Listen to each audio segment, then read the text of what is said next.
You know, every spring we used to have a kind of a recreation day at school, and I used to always opt for the St Croix River trip because, for one thing, you got a select group of kids. You know, very different from the kids that went to Valley Fair. But anyway, one of the problems was that you'd get the really fast paddlers who were 3 miles ahead of everybody else, and the real slow paddlers that were 2 miles behind. Let's do it.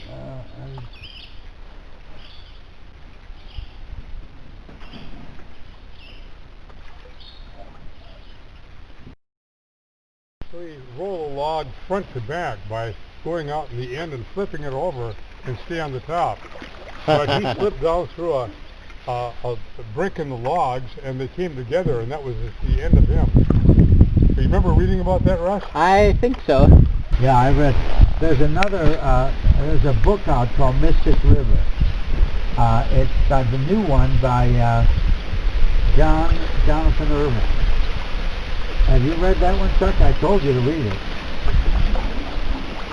Does that have a stabilization filter on there, or whatever they call it? On the book? No, on me? No, I'm on the camera. No, I like the jerkiness, just like those reality.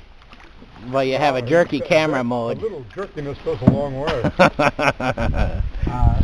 That book, Mystic River, did you read that, Chuck? What's that? Mystic River by Jonathan Irvin. Yes, I'm sure I did. It is about the lumberjacks and driving the logs down the river in Maine.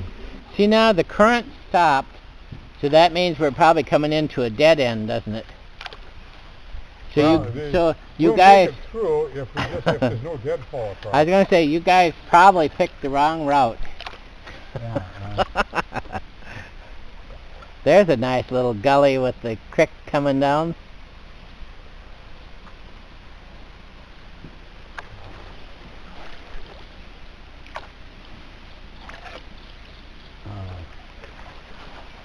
There you can almost see where it comes out of the bank right there. Yeah, and we're looking at a cul-de-sac here. Do you think so? Well, if we had waders on, we could pull it through? Yeah. But well, we're got plenty of time, so it won't hurt us. These are all those silver maples. They grow right on sandbars. Oh, these? And they stabilize them. Yeah, they're silver or soft or some kind of a. I think they call them silver maple, but they are pretty husky. But they'll grow right in the they can stand their roots underwater for part of the year, and yeah, this does look pretty dead-endish, doesn't it? Yeah. Well, yeah, I don't. Whose idea was this anyway? I think the guy in front is always takes the credit for this. You notice there's somebody who's an expert at one point can quickly become a. Don't ask me. It wasn't my idea. Well, you know, I always do these back routes because I enjoy monkeying around, even if I have to paddle back out again. Yeah.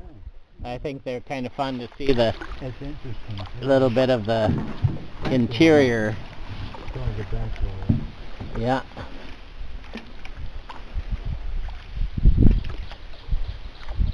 I thought I saw a current coming down here. Well, I thought I did too. It probably is, but it's probably just a little narrow spot. Makes it look like it's moving. Yeah. See, there's a tire sitting on the bank. Probably an old Model T came through here on the shore. That's the high water mark, maybe. Yeah. Well, anybody need a good tire? Wheeling tires? Where is it? Well, it was way up the bank side there. There's a really nice little creek there, isn't it? Why don't people drink those waters anymore in the creek? Well, everybody's worried about giardia. What's giardia? It's the disease you get. It's a parasite or something like that, or a bacteria where beaver have lived in the water. I've never heard of it. Well, anybody that camps out, you don't worry about it if you're on a 1-week trip, because it takes about a week to develop, and when you get back is when you get sick. But if it's a 2-week trip, by golly, you'll be careful. Why do you get beaver fever? You get the runs and the cramps and the you sort of wish That's, you. well, Giardia is a common one. Yeah. Have you had that? I have always been very careful, but even when we were out in New Mexico with the Boy Scouts in Philmont, one of the guys got it, and he, instead of putting the iodine tablets in the water he washed his face with, he didn't, or boil it, and he got it that way. He thought, well, I wouldn't get enough in my mouth that way, but he must have licked his lips or something.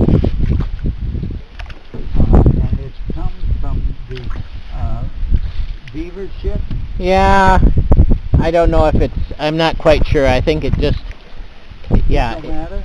Well, as I understood, it wasn't originally in the beavers, but the beavers picked it up maybe from humans and our carriers, or I'm not sure.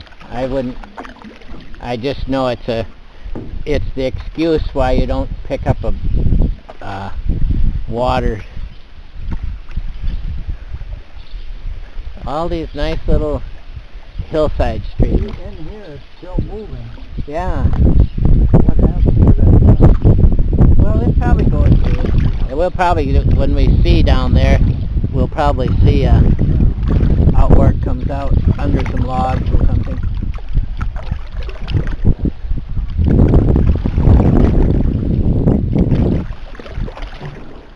Have you ever had that, Chuck, that Giardia? I couldn't hear that, Jim. Have you had that Giardia disease? Not that I know of. The The nearest thing I came was when I drank something in Mexico that stayed with me for about a year. Oh. Yeah, what was her name? Rosita?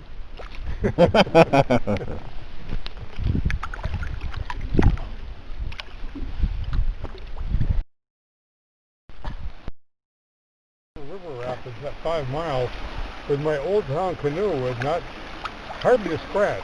But I think there was a fair amount of luck involved in that too. Yeah, we're so high above those rocks that we wouldn't be able to scrape them if we tried. You see, there is a campground here on the left. Well, supposedly it's not very far ahead. It will have a little sign, I imagine. Although they did close. You think they have fungus, huh?